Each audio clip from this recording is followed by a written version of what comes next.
Selamat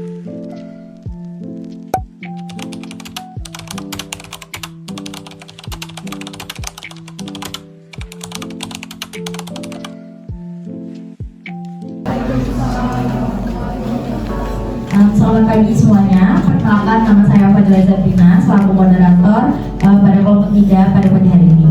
Jadi di sini saya ingin teman-teman saya ingin menyampaikan materi tentang kebijakan kesehatan dan yang akan disampaikan yaitu kelebihan dan kekurangan vaksin meningitis, moneypolitik dalam konteks vaksin meningitis, dan problematika vaksin meningitis dalam politik kesehatan dari sisi demokrasi. Saya Fadila Novia. Jadi saya akan menjelaskan tentang apa itu meningitis.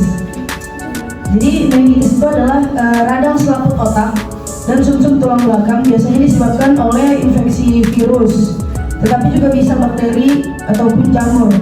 Terus juga kenapa kita harus mendapat vaksin itu, karena vaksin itu dapat membantu untuk mencegah sebagian bentuk meningitis.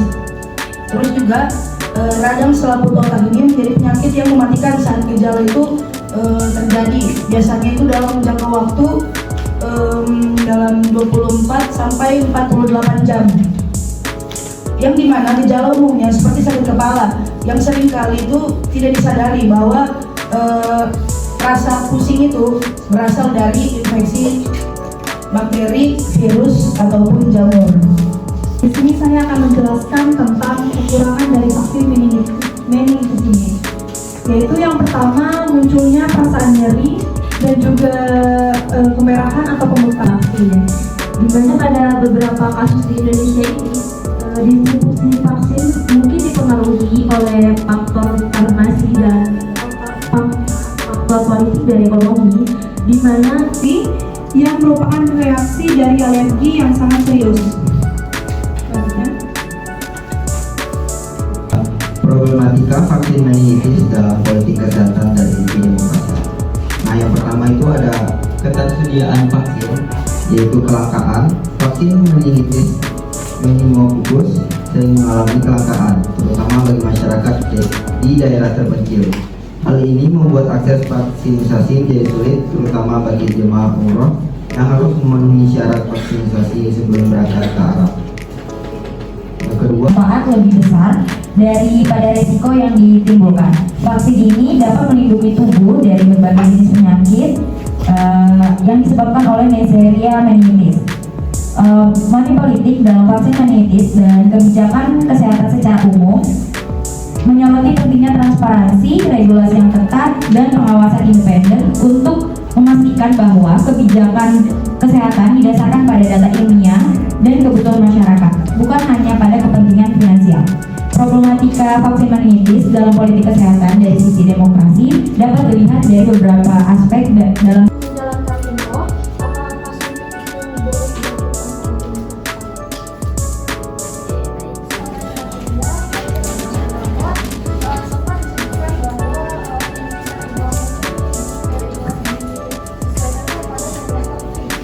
Assalamualaikum warahmatullahi wabarakatuh. Jadi kami dari kelompok 3 ingin menjawab pertanyaan dari teman-teman kita.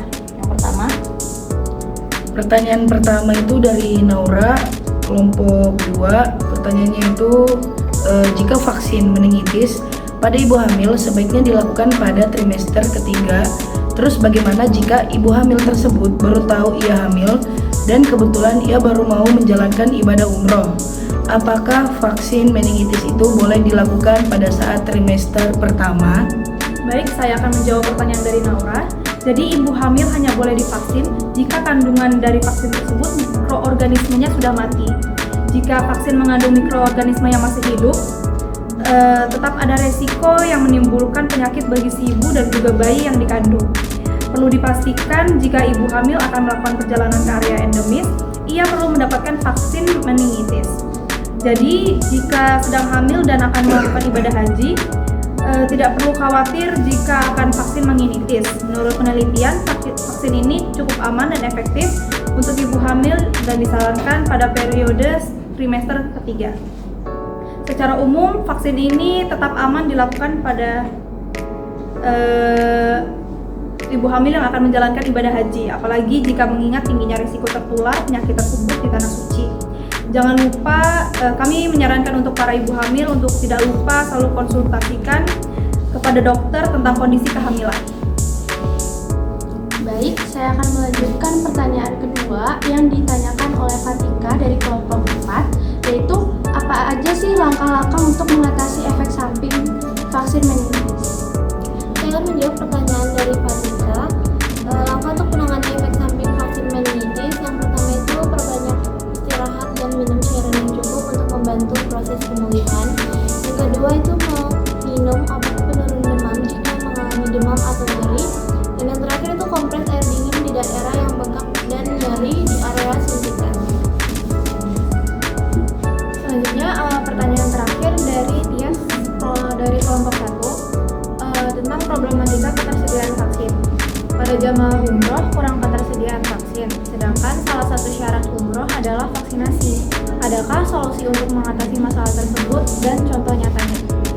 Baik, di sini saya akan menjawab pertanyaan dari Tias, di mana salah satu langkah untuk mengatasi ketidaksediaan vaksin meningitis bagi jamaah umroh adalah melakukan kerjasama antara pemerintah dan penyediaan layanan kesehatan internasional. Ini bisa melibatkan pengadaan vaksin dari negara-negara lain yang memiliki cukup banyak stok atau membangun kemitraan dengan organisasi kesehatan global. Lalu contoh nyatanya meningkatkan kerjasama dengan produsen vaksin. Pemerintah dapat melakukan negosiasi atau kesepakatan dengan perusahaan farmasi yang memproduksi vaksin meningitis agar dapat memasok vaksin dengan lebih cepat dan dalam jumlah yang memadai. Lalu mendistribusikan vaksin secara merata. Dengan distribusi yang adil dan cepat, pemerintah bisa memastikan jamaah di seluruh daerah mendapatkan akses ke vaksin sebelum keberangkatan. Dan yang terakhir, menyediakan jadwal vaksinasi lebih awal. Nah, di sini jika stok vaksin terbatas, membuka jadwal vaksinasi lebih awal sebelum musim umroh bisa membantu mengurangi penumpukan permintaan dalam waktu yang singkat. Sekian jawaban dari kami dari kelompok 3. Kurang dan lebihnya terima kasih.